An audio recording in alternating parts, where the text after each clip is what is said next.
Hey there, Mama, and welcome back to the Moms Overcoming Overwhelm podcast, episode 54. I'm Emily McDermott, and I am here beside you on this journey as we work together to declutter your home, head, and heart. Hopefully, you've rethought your cleaning routines after Tuesday's episode and have been able to develop a simple yet sustainable system that supports you and your family. If so, I'd love to hear about it. So pop on over to the free Facebook group at tinyurl.com/Moms Overcoming Overwhelm. Also, a quick reminder about our September giveaway in celebration of 1 year of the podcast and also my upcoming birthday. Woohoo! For the entire month, if you leave a rating and written review on Apple Podcasts, 5 stars are my favorite, take a screenshot of it and email me at info@simplebyemmy.com, you'll be entered in a drawing for a decluttering book of your choice. And if you've already left a rating and review, thank you, thank you, thank you.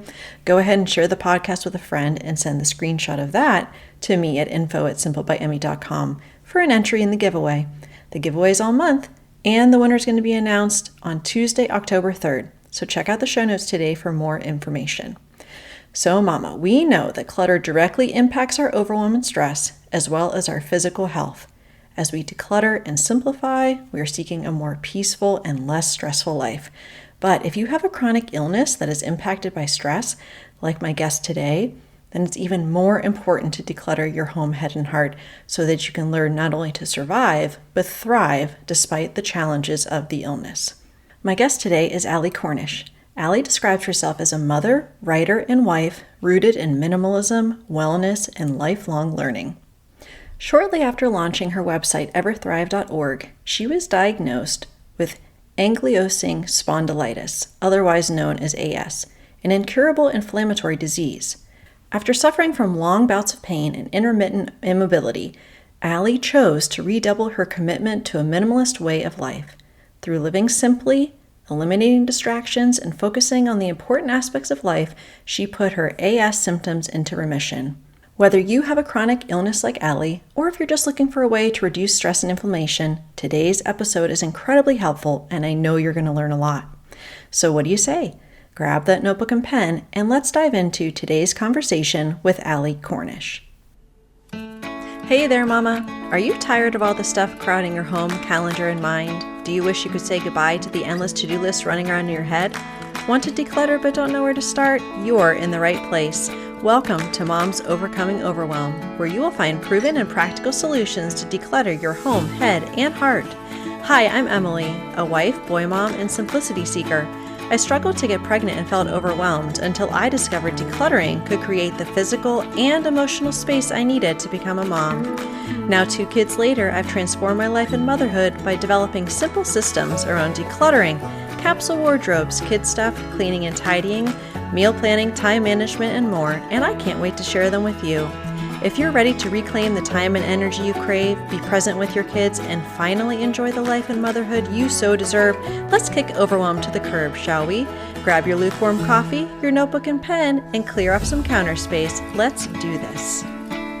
Hey, Ali, thank you so much for being on the Moms Overcoming Overwhelm podcast. I'm so happy to talk to you today. Thank you so much for having me. I'm glad to be here. Yeah, so I am so grateful for you for a lot of reasons. You and I kind of connected through blogging and through Instagram, and you helped introduce me to this amazing group of women on Instagram that kind of have this similar worldview, this simple living, minimalism group of moms. And I am just forever grateful because I've just made so many great connections.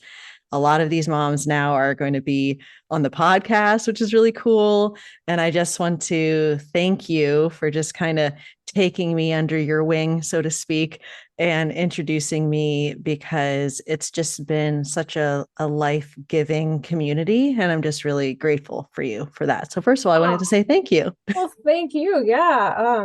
I have the pandemic, unfortunately, to thank for that because, we're stuck in our houses looking for like-minded people on Instagram of all places. And it ended up being my place to connect with like-minded moms, specifically going the minimalist route. So, yeah. Yeah, definitely. Mm-hmm. So I would love for you to introduce yourself to the listeners and just talk a little bit about you and your family, and what you do when you're not momming, which takes forever. We were just talking about our kids being sick all the time, and that seems to take up so Oh, much yeah. time. I So wish when I we're not, had. yeah, when you're not dealing with sick kids, what are you Yeah. doing? Yeah. I wish I was a nurse or had nurse training. But anyway, the short story of who I am is I'm a former high school English teacher, and I'm a stay-at-home mom.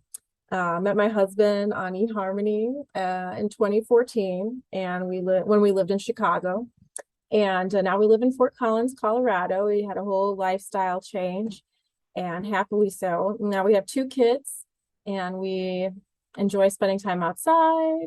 I like doing photography and writing.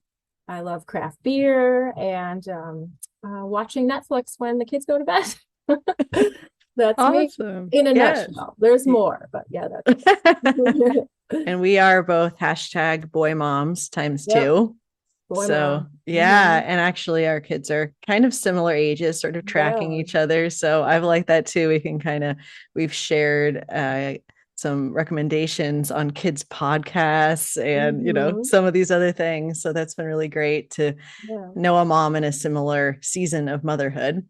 And speaking of that, I know in my seasons of motherhood and also before that, since infertility was actually what kind of brought me to minimalism in the first place, but I have really been going through different phases of minimalism and simplifying and just trying to remember what matters most and keep coming back to that. And I would love if you could give an example, although I'm sure there are many, of a time when you kind of felt overwhelmed and you realized, okay, something in my life, something has to change because this isn't working anymore. And that was the catalyst that kind of brought you more into this minimalist kind of simple living space. If you could tell us a little bit about that. Of course, happy to. Well, as soon as I was ready to go to college, I was so happy to downsize actually. So I have been a minimalist ever since like freshman year of college. So living in like 300 square feet with like few possessions, etc. So the possessions thing was never like an issue for me. I enjoyed living with less, being able to pack my stuff in the car and just like move to the next place. But the problem with me is I had like this scarcity mindset where I was just trying to fill it with social interactions that were basically meaningless. And I also couldn't choose like a path. I had like so many jobs in like a very small time, like 11 jobs in the span of 4 years in my mid to early 20s. I lived in like 5 separate cities, 2 different countries. None of my jobs actually produced enough money for me to live like the lifestyle I would have liked to live. And I was living in Los Angeles at the time. So that was a silly place to live, but it's very expensive. So I had this like great fear of missing out. And I had this idea that I had to just keep meeting people and, going out at night and drinking and meeting people. And like, I had this, I was always looking over people's shoulder to see like who was better to talk to. I wasn't in love with myself. I didn't like myself enough. I had to keep, engaging with other people and I had to be like out there all the time. And I needed to rediscover myself each day through the eyes of other people to feel like I meant something. But in the morning, it would all like be an illusion. I was just so depressed. Like I had too much going on mentally and I had no path. So for me, I always wish my life was simpler, but I didn't think it was feasible because like all the people in my realm were doing the exact same thing and they seemed happy enough. And I was like, just what is wrong with me?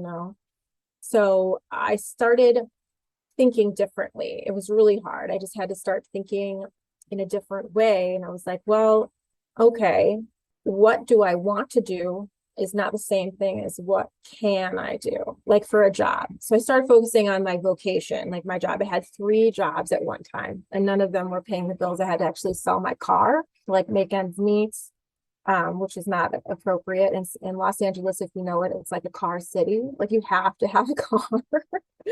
So I just started thinking, okay, what can I do? What would be good for me to do with my skill set?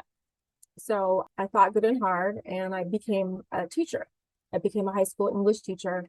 And within that construct, that the high school teaching day, I thrived. I was like, okay, school begins at 8, it ends at 3. I have this lunch period. I have all these classes to plan for. It was like perfect for me. Like I had like this framework, and I worked so well for who I was at the time. And I began to find fulfillment in that career. I love the interactions with the students. I love planning the lessons. Did not like the grading, but it comes with the territory. So since I was achieving professionally, I felt better about myself personally, and I was able to find fulfillment in other areas of my life. And it was at that time where I met my husband, that the good things happen to you when you, I don't know, like you fix yourself, I started loving myself, I guess. So finding minimalism for me wasn't about like decluttering so much as it was like not decluttering physically, but decluttering like mentally was the big thing for me. So that's my big story. Yeah, I love that. I love that you came at it. It's from such a different way than so many people. So many people like myself, it's that you're overwhelmed by mostly the stuff. And then maybe, your to-dos and maybe like the mental side of things. But what I love is that you were able to have that self-awareness later on of that scarcity mentality. Like, where is my identity coming from? Where is my self-worth coming from? Why is it that I am going from job to job to job to job, that I'm having that dissatisfaction? And like, how do I fix that? It's not by, like you said, going out every night and meeting more people. It was really having to do that self-reflection, which I think is really amazing. And I'm so glad that that's kind of how you found your way. And then you met your wonderful husband. And yes, I'm a match.com lady over here. So we got match.com and eHarmony, how we met our husbands. And then Yeah. you became a mom. And can you tell me, because I know that I wasn't sure if it was after you became a mom or if it was just prior when you realized that you had sort of a health issue going on. Yeah. And I'd love for you to go into that because that has, I think, really shaped how your minimalism and simplicity journey has gone since then. So can you tell us a little bit about that? Oh, certainly. It was actually shortly after becoming a teacher. I had met my husband and we were dating, but I started feeling unwell and mostly physically. Like I started feeling like shooting pains in my body, and it was all these things that didn't make any sense. And as with any person with the autoimmune disease, I had to visit like countless doctors to figure out what was wrong with me, and finally diagnosed me with ankylosing spondylitis, which is a type of rheumatoid arthritis. The only way to really treat it is with medication. So I hit it hard with medication, but I did see a naturopathic doctor who explained to me that a lifestyle change would be really beneficial for my condition, and also like diet and exercise. So I know this, I don't want to get too much into my illness and my, struggles there, but I did drastically change my lifestyle. Apparently stress, like over time, is what can trigger something like this. Like if the cortisol levels in your body and the adrenaline, adrenals, all that stuff really affect our lifestyles and like our physical and mental health. And for me, my body started attacking itself because I had lived I lived a very kind of like fast and stressful life, and my teaching job wasn't helping me at all. It's, anyone does a high school teaching job, it's very stressful. It's, I'm not naturally a public speaker, but I had to train myself to be one. And that was like out of my comfort zone. And I think that had something to do with it.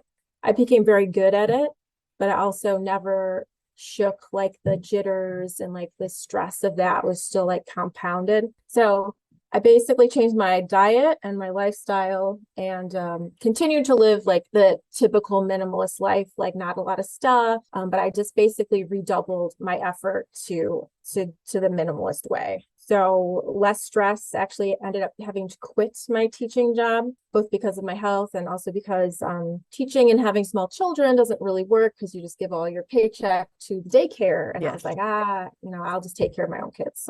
So I have an anti-inflammatory diet specific to myself.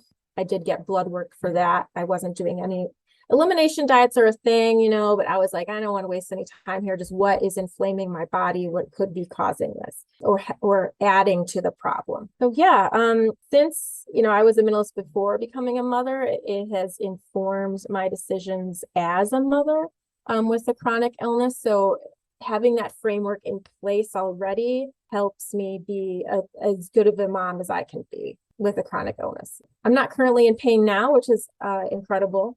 And I have not been in pain for several years just because I changed my lifestyle. Yeah, but it's, minimalism is good for health. It's good for my kids. I think they don't have a lot of choice to choose from, so they get to focus more on what they play with and making up things, less toys, less activities. We don't sign them up for, they're little, but yeah, not a lot of extracurriculars or like too many play dates. So they're more focused, I think, because of that framework. The hardest part about being a parent is the stress. So I know that stress can trigger my illness. So I'm very cognizant of like, okay, how can I not be triggered by my kids' behavior that's going to stress me out? So that's a constant thing for me, as with like every mother, basically. So I have obviously the same struggles, but still learning. Definitely not perfect, but hanging in there. Yeah. You and me both. You and me both.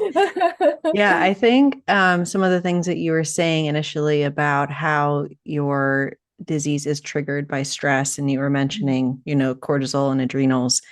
And I've talked before about some of the science behind clutter and how it actually raises your cortisol levels and everything. So I think that it's just a testament to the fact that when you recognize that you have something going on in your body where you can be easily stressed, removing as much of that clutter, extra activities, and so forth is really key. But the other thing that I have noticed from my very friendly and not creepy vantage point on Instagram is that you're prioritizing your well-being and health by prioritizing the activities that are supporting that, like exercise. I had seen recently, like, movement is your medicine. And so Oh you yeah. recognize how crucial that is to keeping that those flare-ups, from happening. And so how has, I guess, this minimalist lifestyle influenced how you're able to prioritize and kind of be very intentional about how you're spending your time? Could you talk a little bit about that? Oh, certainly. Yeah, I joined a gym recently, and it's been incredible for me. I have to say, my place, not, I don't know how to phrase this in a way, but a lot of people have to have a job to live. And I am in a place with my husband that I didn't need to have my teaching job, and I can still have my kids and go to the gym. And it's from a place of privilege. And every day I think about this, like so many people with ankylosing spondylitis or something equally painful, having to go and work. And it's painful. If you're in a flare, it's painful to sit, it's painful to stand, it's painful to sleep. You don't sleep. So every day I'm so grateful for the position I'm in, that I can prioritize my health, and I can go to the gym or take a walk in nature. Equally, both are equally beneficial. Just getting out there and like moving my body in any way, it really helps. We recently went on a road trip to San Diego from Fort Collins. It was 2.5 days of driving, like 17 hours of driving total, and just sitting in the car for so long.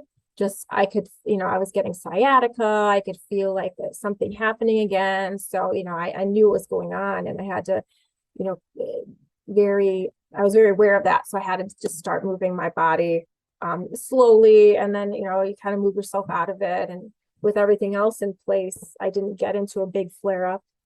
So that was good. But yeah, so thankful I can prioritize my health at this time. Yeah. And I think that the fact that you are doing things that are in alignment with your values as an individual and then your family, you're not doing things for other people, right? You're not doing things to impress other people anymore. You're not doing things because you're like, how does this look to the outside, right? Which is what you were saying was kind of what's going on in your 20s. So you're able to take the necessary steps to say, okay, this is what matters to me. This is what matters to our family.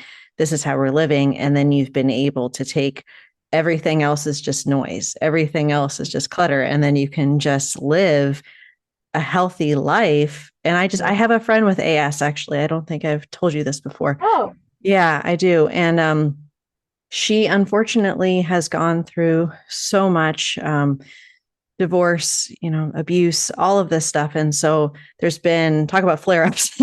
There's been so much stress in her life. And I know she's always searching for examples of people that are able to, thrive with these diseases that you never know. You never know when a flare up is going to come. So well, I just really, 100%. yeah, I really appreciate you sharing that. So kind of in that same vein, if you were to talk to my friend here or other overwhelmed moms that might be dealing with a chronic illness, or perhaps they don't even know that they have a chronic illness and they just realize that something's not right in their bodies, or they're fatigued all the time, exhausted. I was just talking to Sarah Horgan via Instagram, and she said she had no idea she had stage 4 cancer. She just realized that she was tired all the time and couldn't figure out why.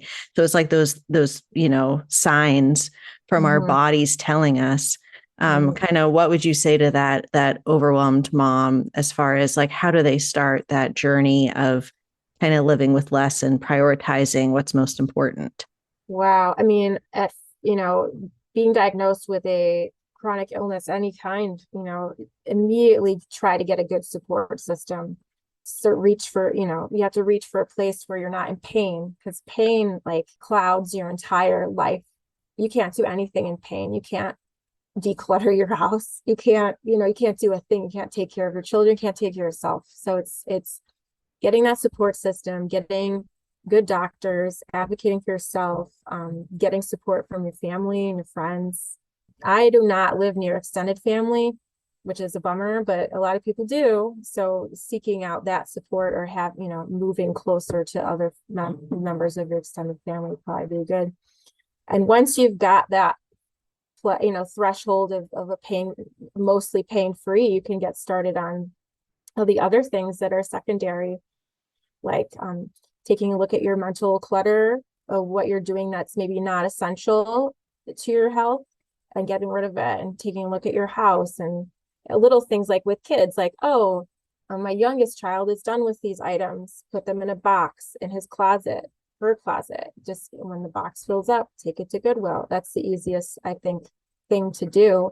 Looking around at things you haven't used for a while and just throw it in a box, and don't start like tackling everything, just little things, that'll help you feel really good about like your space, your mental health and your physical health. Another thing would be to silence all your notifications on your phone, and getting rid of that digital clutter as well. Making, using your phone like you are in charge of your phone.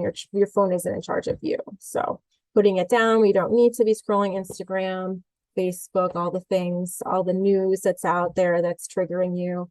You don't need to look at it right away. Just take a break from that and just create a system that works for you. So that's what I would say. Oh, I love that. I love all of that. And I think that I've been thinking a lot about capacity, like our capacity to be able to handle things, so that the amount of what we have in our homes, the things that we have on our calendar, shouldn't be set by the confines of our 24 hours a day or the confines of our house, but actually by what we're able to actually manage. And I think that when you have a chronic illness, and I don't have one, so I'm not speaking from personal experience, but you have to understand that your capacity is less than other people. You can't be like, decluttering, like you said, decluttering the whole house or whatever. And so don't hold yourself to the unrealistic standard that you might see other places. Just realize, I know that little bits are going to help impact, my journey and my health.